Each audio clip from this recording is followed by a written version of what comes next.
Hello everyone, सबैजनालाई नमस्ते। अनि आज पनि म हजुरहरूले नै सोधेको कुरा र हजुरहरूकै मनमा लागेको जिज्ञासाको मेटाउनको लागि चाहिँ एउटा सानो भिडियो बनाएर आएको छु।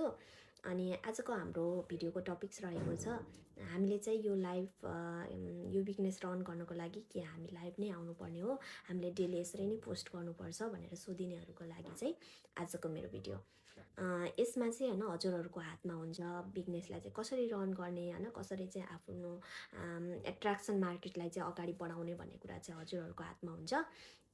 जस्तै होइन हाम्रो कति धेरै साथीहरू हुनुहुन्छ ग्लोबल कम्युनिटीमा जसले चाहिँ होइन विदाउट फेस होइन फेस हाइड गरेर नै कति लेभलमा पुगिसक्नु भएको छ, जुन चाहिँ हामी फेस देखाउने मान्छेले पनि त्यो स्टेपमा चाहिँ एचिभ गर्न सकिरहेको छैनौँ। अनि हाम्रो कुनै पनि ट्रेनिङ साइटमा अनि कुनै पनि ट्रेनिङहरूमा लेखिएको छैन, भनिएको छैन, हामीलाई सिकाइएको छैन कि तिमीले यो बिजनेस रन गर्नुको लागि तिमीले फेस देखाउनै पर्छ, तिमी लाइभ बस्नै पर्छ भनेर भनिएको छैन। तर हामी किन लाइभ आउँछौँ त, किन फेस देखाउँछौँ त भन्दाखेरि मान्छेहरूलाई चाहिँ मान्छेहरूको दिमागमा चलिराखेको त्यो नेगेटिभ थट्सहरू हुन्छ, जस्तै स्क्यामर होला, फेक होला भन्ने कुराहरू कति चलिराखेको हुन्छ नि त, त्यो कुराहरूलाई क्लियर गर्नको लागि मात्र हामी लाइभ आउने हो। अनि कुरा रह्यो अर्को, अनि इन्कम चाहिँ कसरी जेनेरेट हुन्छ त लाइभ आउने होला, अनि त्यहाँनिर स्टार फाल्छन् होइन, रोजहरू फाल्छन्, अनि चाहिँ त्यसरी नै इन्कम जेनेरेट गर्ने होला पनि भन्नुहुन्छ। तर त्यो पनि होइन। हामीले कुनै पनि यो इन्कम जेनेरेट गर्नको लागि चाहिँ हामी लाइभ बस्ने, अनि उहाँहरूले चाहिँ हामीलाई रोज फेकाउनु भयो भने, स्टारहरू दिनुभयो भने मात्र हाम्रो इन्कम हुने, होइन भने चाहिँ नहुने भन्ने त्यो तपाईँहरूको दिमागमा छ भनेपछि त्यो पनि होइन। हामी चाहिँ लाइभ बस्नु पनि पर्दैन, अनि हामीले चाहिँ कसैसँग स्टार अनि चाहिँ रोजहरू पनि माग्न जरुरत छैन। यसमा चाहिँ कुनै हामी त्यस्तो हुन्छ नि बग गर्न जरुरत पनि छैन। अनि यो चाहिँ हामीले चाहिँ लाइभ आउँछौँ, तर किन आउँछौँ भनेर चाहिँ हजुरहरूलाई थाहा भइसक्यो। किन आउँछौँ भन्दाखेरि चाहिँ मान्छेहरूलाई क्लियर गर्न।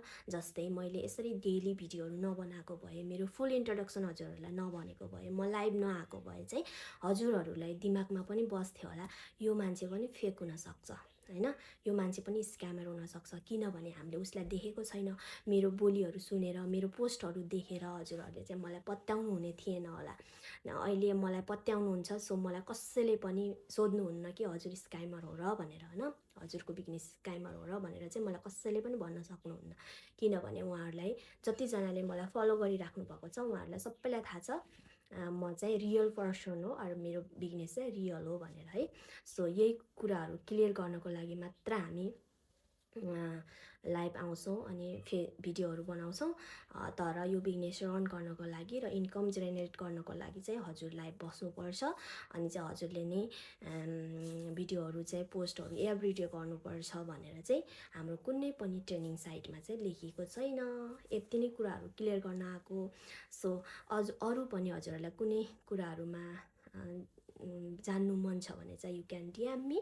अनि हजुरहरूलाई थाहा छँदैछ मेरो वेबसाइट। अनि त्यही नै हो। Okay, by, have a good day.